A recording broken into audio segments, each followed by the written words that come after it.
Hey, what's up guys? Your friendly neighborhood Spider-Man here.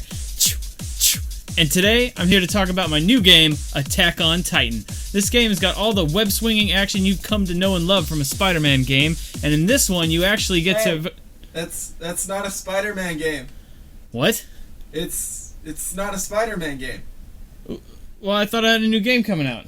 Your new game doesn't come out until like December of 2017 or something. Then what the hell is Attack on Titan? It's a game based on an anime that's based on a Japanese comic book. Well, they're like the same thing. They web swing around and it's just... Oh, dude, when Stan Lee hears about this is gonna be a lawsuit.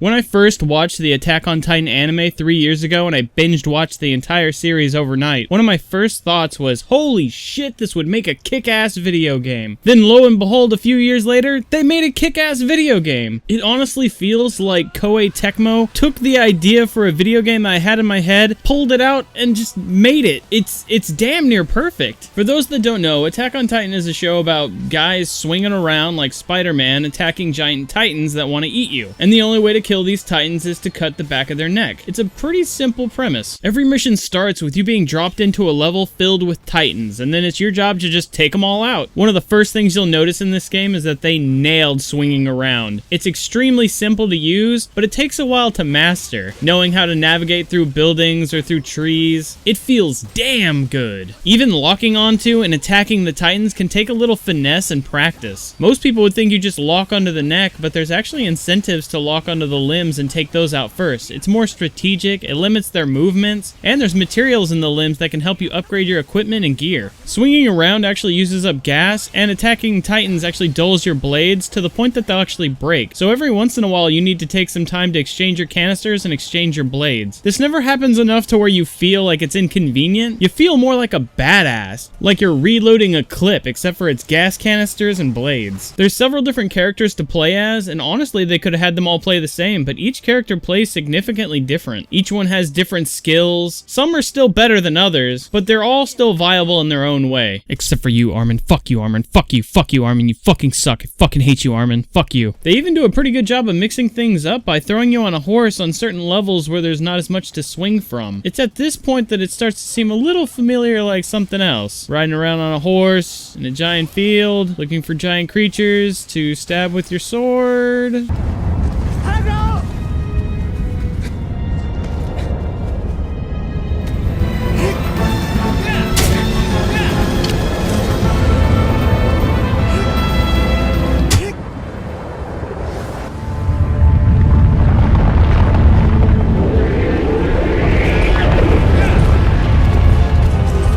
The single-player story mode is about 10 hours long, but it never feels like it has any fluff. It's very fast-paced, and the cutscenes are really engaging and well done, and absolutely does justice to the source material. But even after that, if you complete all of the surveillance missions, you'll actually get 5 extra story missions that go beyond the anime and follow the manga, giving you the actual true final boss, which I won't spoil here because it is just epic. Some complaints I've heard on the game is that it can start to feel a little repetitive and it seems a little bit too easy. And admittedly, while playing through story mode, there's rarely anything that comes up that's much of a challenge, and because of that, it can start to feel a little repetitive. But trust me when I say, once you start doing those high-level surveillance missions that are meant for 4 high-level people, you better bring your A-game and your best equipment because those titans will wreck your shit. When you're in the middle of a high-level surveillance mission and you're completely out of blades, gas, and resources surrounded by high-level titans, it perfectly captures that feeling of helplessness from the show. Being surrounded by several titans all at once becomes a lot more difficult than dealing with just one. But even when you're dealing with just one titan in one of these high-ranked missions, they're a lot more aggressive. They'll start dodging and swiping at you any chance they get. They really are a lot like they are in the show, just extremely unpredictable. Now I know I've been gushing about this game for like several minutes, but this game still does have a few problems. The biggest blemish on this perfect game is definitely gonna have to be the AI. The AI is absolutely broken, specifically on the escort missions. No joke, about 70% of the time on an escort mission, you can expect the AI to get snagged on a wall, run around in circles, get on and off their horse repeatedly, go attack a titan or a boss, get themselves killed, but they will almost never go to the destination that they're supposed to. And when these escort missions are mandatory for triggering special events and getting S rank on all the missions, it can be extremely frustrating. An easy fix for this would be if you could pick them up and swing them to their destination, or put them on your horse and take them with you and then bring them there. I mean, that's what you did in Spider-Man. Well, I mean, the swinging, not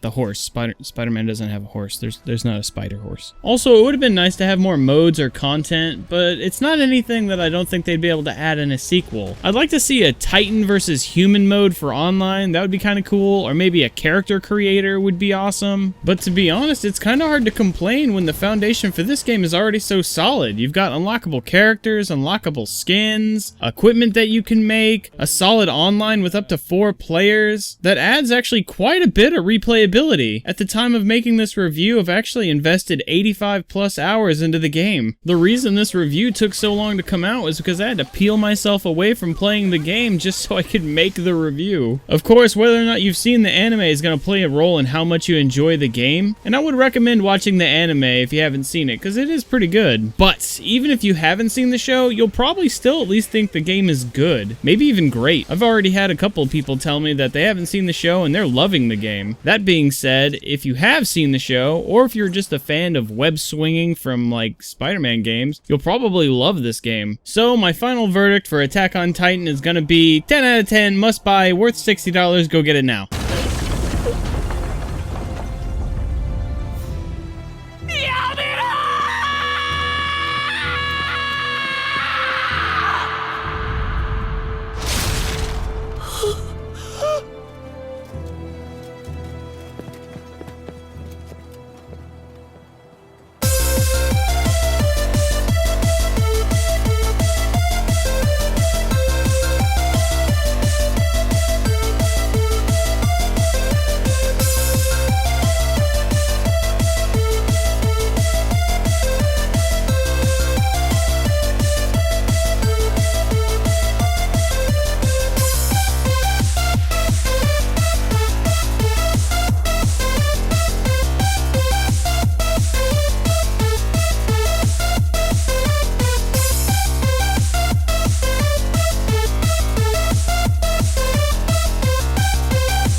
As always, I'd like to thank my top Patreons for being top Patreons. Typhoon Timmy, Jack the Ripper, USN Blackfire Gamer, and Graphics Kong. Thanks for the support, guys. Also, a huge shout out to my subscribers and top donators on Twitch. I appreciate the support, guys, while I stream and make the videos and stuffs. Now, here's a Photoshop picture Janelle did of Attack on Anna. Here comes the Anna back with a vengeance. Ah, ah, ah.